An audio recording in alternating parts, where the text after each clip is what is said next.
ഇപ്പോൾ നമ്മുടെ short term goals ഉണ്ടാവും, അതായത് മക്കളുടെ ഫീസ് ഇല്ലെങ്കിൽ നമ്മുടെ ഇൻഷുറൻസ് പേയ്മെൻറ്റ്സ്, അങ്ങനെ എന്തെങ്കിലും റെക്കറിങ് നമ്മുടെ gym membership, annual gym membership, club membership, property tax, home maintenance, വീട്ടിലേക്ക് മേടിക്കേണ്ട എന്തെങ്കിലും ഫർണിച്ചറും ഇതൊക്കെ, അങ്ങനത്തെ ചെറിയ ചെറിയ ഗോൾസ് ഉണ്ടാവും ഒരു വർഷത്തിൻ്റെ അകത്ത് ചെയ്യുന്നത്. ഇതിനു വേണ്ടി നമ്മൾ പൈസ സാധാരണ എവിടെ സേവ് ചെയ്യുക? ഒരു സേവിങ്സ് ബാങ്ക് അക്കൗണ്ട്. ഒരു സേവിങ്സ് ബാങ്ക് അക്കൗണ്ട് ചെയ്യുന്നേക്കാളും നല്ലൊരു കാര്യം പറയട്ടെ. എന്താ വെച്ചാൽ നമുക്ക് ഈ സേവിങ്സ് ബാങ്ക് അക്കൗണ്ടിൽ സാധാരണ കിട്ടുന്ന ഇൻട്രസ്റ്റ് റേറ്റ് എത്രയാണെന്ന് അറിയോ? 2.5%. 2.5% എന്ന് പറഞ്ഞാൽ 100 രൂപ നിങ്ങൾ ഇട്ടിട്ടുണ്ടെങ്കിൽ ഒരു വർഷം കഴിയുമ്പോൾ 2.5 രൂപ ആഡ് ആവും നമ്മൾ. So it is not worth doing it. ബാങ്കിൽ പൈസ വെച്ചാൽ it is not growing at all. അപ്പോൾ ദ ബെസ്റ്റ് ആൾട്ടർനേറ്റീവ് എന്താണ്? There is something called as ultra short term debt funds. Ultra short term debt mutual ഫണ്ടിൽ invest ചെയ്ത് കഴിഞ്ഞാൽ നിങ്ങൾക്കൊരു 6 to 7% fixed return കിട്ടും ചെയ്യും.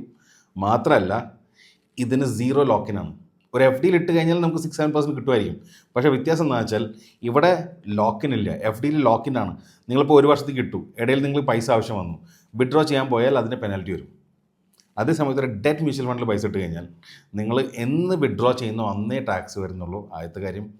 ആൻഡ് എന്ന് വേണമെങ്കിലും വിഡ്രോ ചെയ്യാം, because there is no lock in. അപ്പോൾ ഈ ബെനിഫിറ്റ് കാരണം ഇതാണ് കൂടുതൽ ബെനിഫിഷ്യൽ. മാത്രമല്ല ഒരു ലോജിക് നോക്കാം. ഇപ്പോൾ 1 ലക്ഷം എഫ് ഡിയിൽ ഇട്ടു, ഒരു വർഷം കഴിയുമ്പോൾ 7000 രൂപ 7% ഇൻട്രസ്റ്റ് അത് ആഡായി. പക്ഷേ 7000 കിട്ടുമ്പോൾ 30% ടാക്സ് കൊടുത്തു. ആക്ച്വൽ റിട്ടേൺ നമുക്ക് 5000 രൂപയേ ഉള്ളൂ. ഇപ്പോൾ എഫ് ഡി 3 വർഷത്തേക്ക് കിട്ടും, പൈസ 3 വർഷം കഴിഞ്ഞിട്ടേ കിട്ടുള്ളൂ. പക്ഷേ 7 വർഷം ഈ വർഷം അക്യുമുലേറ്റ് 7000 രൂപയ്ക്ക് ഇൻട്രസ്റ്റ് ഈ വർഷം നമ്മൾ കെട്ടണം, പൈസ നമ്മുടെ കയ്യിൽ എത്തിയിട്ടില്ലെങ്കിലും. അതേ സമയത്ത് ഒരു ഡെറ്റ് മ്യൂച്വൽ ഫണ്ടിൽ ഇട്ട് കഴിഞ്ഞാൽ നിങ്ങൾ എന്ന് ഡെറ്റ് മ്യൂച്വൽ ഫണ്ടിൽ നിന്ന് എക്സിറ്റ് ചെയ്യുന്നോ, അതായത് 3 വർഷം കഴിഞ്ഞിട്ടാണെങ്കിൽ 3 വർഷം കഴിഞ്ഞിട്ട് എന്ന് എടുക്കുന്നോ അന്ന് മാത്രമേ ടാക്സ് കിട്ടുള്ളൂ, ആദ്യത്തെ കാര്യം. അപ്പോൾ എന്ത് ബെനിഫിറ്റ് എന്താ?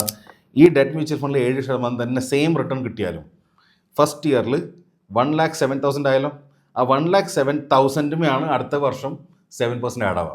അതേസമയം എഫ് ഡിയിൽ എന്താ 1,05,000 ആയി, ആ 1,05,000 ആഡ് ആവുക. അപ്പോൾ compounding is much better in a debt mutual fund. അതുകൊണ്ട് എഫ് ഡി അവോയ്ഡ് ചെയ്യുക.